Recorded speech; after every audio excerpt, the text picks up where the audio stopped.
अस्सलाम वालेकुम। प्रोग्राम नया पाकिस्तान में मैं हूं ज़ोहेब हसन। आज के शो में बहुत अहम इश्यूज़ पर बात होगी। हम सबसे पहले बात करेंगे कराची के जो मामला थे उनको लेकर। वफाक और सिंध में एक रस्साकशी की सूरत हाल, एक टेंशन का माहौल था, लेकिन इत्मीनान बख्श खबर आई है कि एक कमेटी बन गई है और अब कमेटी अब किस तरीके से काम करेगी और कैसे कराची के अवाम की बेहतरी के लिए इक़दाम किए जाएंगे, इस पर बात होगी। और दूसरा जो अहम इशू है वो ये कि 2 साल मुकम्मल हो गए पाकिस्तान तहरीक इंसाफ की हुकूमत के। इन 2 साल में पाकिस्तान तहरीक इंसाफ ने कितने वादे थे जिन पर अमल दरामद हो गया और कितने दावे थे जो कि पूरे हुए या नहीं हुए, क्या कारकर्दगी रही, मुआशी सूरत हाल कहाँ पर है, इस पर भी एनालिसिस लेंगे। लेकिन सबसे पहले कराची पर ही बात होगी और कराची से एक अच्छी खबर भी आई है, उसका पहले जिक्र करते हैं। कराची के मसाइल और इंतजामी मामलात को लेकर वफाक और सिंध के दरमियान पिछले कई रोज से सियासी बयानबाजी जारी थी। सूबे में आर्टिकल 149 नाफिज करने और वफाक की जानिब से कराची का इंतजामी कंट्रोल संभालने की कयास आराइयाँ जोरों पर थी, लेकिन कल रात कराची से मुताल्लिक एक अहम और मुस्बत खबर सामने आई है। सूबा सिंध और ख़ास तौर पर मुल्क के सबसे बड़े शहर कराची के मसाइल को हल करने के लिए बिलाखिर तमाम स्टेक होल्डर्स ने एक पेज पर इकट्ठे होने का फैसला किया है। वो शहर जो मुल्क का मुआशी हब है, वो शहर जो सबसे ज़्यादा रेवेन्यू जमा करता है, इस शहर के अनगिनत मसाइल को हल करने के लिए कल रात तहरीक इंसाफ, पीपल्स पार्टी और MQM पाकिस्तान के दरमियान कई अहम सिफारिशात पर इत्तेफाक हो गया है, जिसके मुताबिक शहर के मामलात को देखने के लिए एक मुशावरती कमेटी बनाई जाएगी जिसमें तीनों जमातों के नुमाइंदे शामिल होंगे। कल शाम कराची के मसाइल से मुताल्लिक गवर्नर हाउस कराची में एक आम इजलास हुआ जिसमें गवर्नर और वज़ीर आला सिंध, वफाकी वज़ीर असद उमर और अली जैदी भी शरीक हुए। इसके साथ साथ मेयर कराची वसीम अख्तर भी मौजूद थे। जबकि अहम बात इसमें यह है कि chairman NDMA lieutenant general Mohammad Afzal भी इस मुलाकात में शरीक थे। ज़राए का यह बताना है कि मुलाकात में कराची के इंफ्रास्ट्रक्चर में बेहतरी लाने और कराची में NDMA को मिलने वाले किरदार पर भी बात हुई।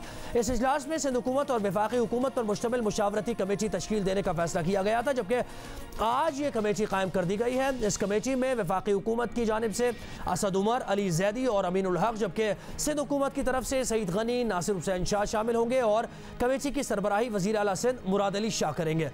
याद रहेगी ये बात कि ये वो इक़दाम हैं जिसकी तरफ वफाकी वज़ीर असद उमर ने 2 रोज़ पहले इशारा करते हुए कहा था कि आप देखेंगे कि NCOC के प्लेटफॉर्म से कराची में तब्दीलियाँ लाई जाएगी। वफाकी वज़ीर असद उमर कह रहे थे कि कुछ दिनों में कराची के अवाम को खुशखबरी मिलेगी और आज कराची की तीनों बड़ी जमातों ने कराची के मसाइल के हल के लिए सर जोड़ लिए हैं। सिंध और ख़ास तौर पर अब कराची के मसाइल किस तरह और किस तेज़ी से हल किए जा सकेंगे, वफाक और सिंध के दरमियान मजीद किन बातों पर इत्तफाक हुआ है, इन तमाम अहम मामलों पर बात करेंगे। पीपल्स पार्टी के सीनियर रहनुमा तर्जुमान सिंध हुकूमत मुर्तज़ा वहाब साहब ने हमें ज्वाइन किया। बहुत शुक्रिया मुर्तज़ा साहब, आपने वक्त दिया। सबसे पहला सवाल यही कि अब कमेटी तो बन गई है, sign of relief for Karachiites ख़ास तौर पर, ये कमेटी काम कैसे करेगी, मैकेनिज़्म क्या होगा और समरात कब तक पहुँचेंगे अवाम तक इसके? बहुत शुक्रिया, आपने मुझे मौका दिया। देखें, साइन ऑफ रिलीफ कराची वालों के लिए तब होगा जब एक्चुअली जो उनके मसाइल हैं वो हल होना शुरू होंगे। और आप अब तमाम लोग जानते हैं कि कराची एक ऐसा शहर है जिसके अंदर वफाकी इदारों का भी स्टेक है, कंटोनमेंट बोर्ड्स के जरिए, KPD, पोर्ट कासिम, रेलवेज के जरिए, सिंध हुकूमत का भी स्टेक है और लोकल गवर्नमेंट KMC का भी स्टेक है। तो naturally 3 different forms of government हैं और जब तक तीनों फॉर्म्स ऑफ गवर्नमेंट के अंदर बेहतरीन कोऑर्डिनेशन नहीं होगी तो एट टाइम्स सिंध गवर्नमेंट को प्रॉब्लम होती है। आपने हालिया बारिशों में देखा कि कहीं पर KMC का स्टेक आ रहा था, कहीं पर सिंध गवर्नमेंट थी, कहीं पर कंटोनमेंट बोर्ड, ये वफाकी इदारे थे। तो ज़रूरत इस बात की थी कि कोऑर्डिनेशन होनी चाहिए और माजी में भी सिंध हुकूमत इस हवाले से वफाकी हुकूमत से रुजू करती रही है, बात करती रही है ताकि मसाइल का सस्टेनेबल हल निकाला जा सके। लेकिन जो तासुर दिया जा रहा है कि ये कोई कमेटी बना दी गई है और ये सारा काम अब कमेटी करेगी, ये मैं समझता हूँ ये तासुर गलत है। ये जो मीटिंग्स हुई थी, इंटरेक्शन हुई है, किसी सियासी जमात के दरमियान नहीं है। ये इंटरेक्शन, ये मीटिंग हुई है सिंध हुकूमत जो कि एक आइनी हुकूमत है और वफाकी हुकूमत जो कि एक आइनी हुकूमत है। तो वफाक और सूबे के दरमियान ये फैसला किया गया है कि बेहतरीन अंदाज से, कोऑर्डिनेटेड अंदाज से काम किया जाएगा। लेकिन जो आइनी पैरामीटर है, जो एडमिनिस्ट्रेटिव पैरामीटर है, वो वही रहेगा। जो आइनी एतबार से डिलीवरेंस का पॉइंट ऑफ व्यू है, वो तमाम चीज़ें सिंध गवर्नमेंट ही करेगी।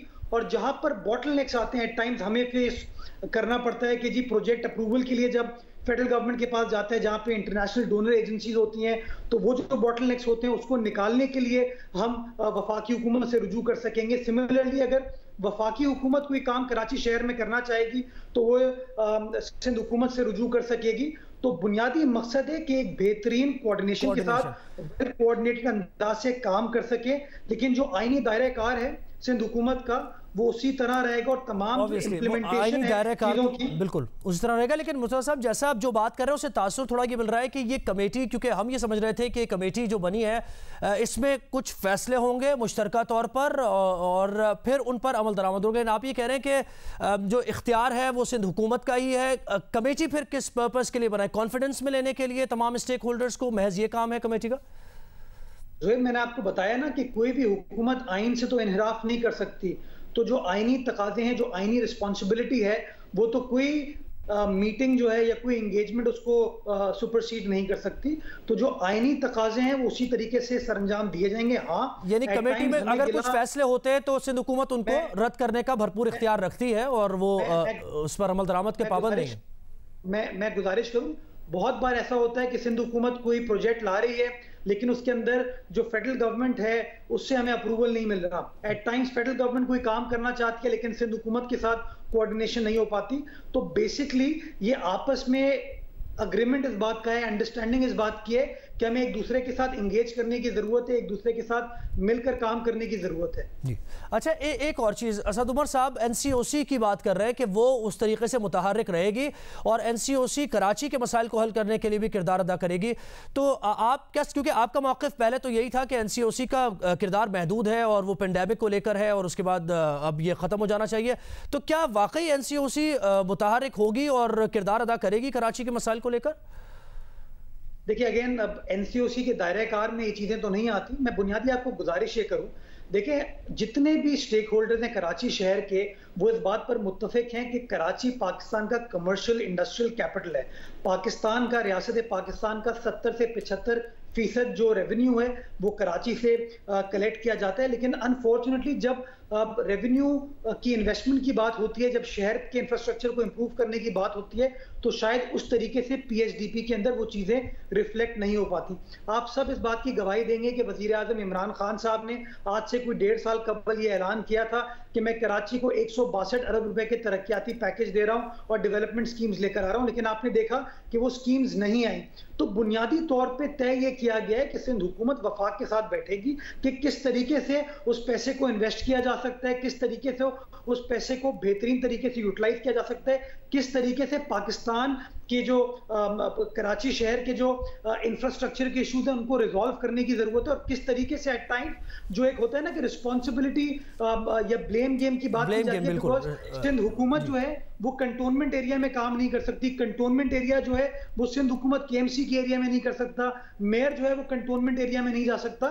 तो बेसिकली ये जो बॉटलनेक्स आते थे इनको स्ट्रीमलाइन करने के लिए हम सब काम करेंगे। ये वजाहत भी हो जाएगी, करेंगे कि वफाकी हुकूमत के जो वादे हैं, जो वफाकी हुकूमत की कमिटमेंट है, उसको भी हम इन्फोर्स करा सकें। यानी ये वजाहत भी हो जाएगी कि इख्तियार किसका है, क्योंकि इख्तियारात का बड़ा एक इसमें कन्फ्यूजन है कि अगर बात की जाए सफाई की तो फिर एक तनाज़ा शुरू हो जाता है कि मेयर कराची कहते हैं कि, तो ये इन तमाम मामलात से और मिलकर बैठने से एटलीस्ट इख्तियारात किसके हैं, किसकी अकाउंटेबिलिटी होनी चाहिए, ये भी बात हो जाएगी। अच्छा, एक अहम इसमें मामला ये है कराची के मसाइल के लिए ख़ास तौर पर कि बल्दियाती निज़ाम उस तरीके से मुतहर्रिक नहीं है, तो क्या इस कमेटी में इस पर भी डिस्कशन होगी कि बल्दियाती निज़ाम को मुतहर्रिक किया जाए और डेलीगेशन ऑफ अथॉरिटी हो, फंड्स भी वहां मुहैया किए जाए और फिर उन बल्दियाती नुमाइंदों की कोई अकाउंटेबिलिटी हो? क्योंकि बीइंग अ कराचीइट्स ये तो मैंने ऑब्जर्व भी किया है कि बल्दियाती निज़ाम का ये स्ट्रक्चर वो नजर नहीं आता है।